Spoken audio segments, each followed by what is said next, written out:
আসসালামু আলাইকুম, কেমন আছেন আপনারা? আশা করি সকলে অনেক ভালো আছেন।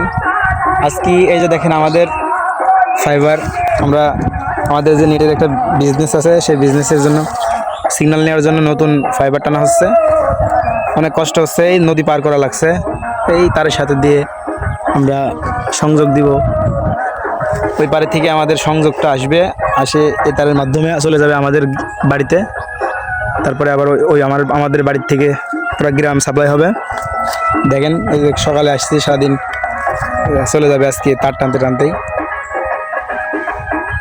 সো আপনাদের যারা ওয়াইফাই ইউজার আছেন, যারা আমাদের নেটের সাথে জড়িত আছেন, তারা অবশ্যই একটু কিছুদিন হলো একটু সার্ভিসে একটু ব্যাঘাত ঘটছিল। তার কারণে আমরা নতুন সিগন্যাল নিচ্ছি। এখন থেকে আবার আপনারা সে আগের মতো ফুল স্পিড পাবেন। আর অবশ্যই ভিডিওটা শেয়ার করবেন। কার কেমন লাগে আমাদের নেটের সার্ভিসটা অবশ্যই জানাবেন। ধন্যবাদ।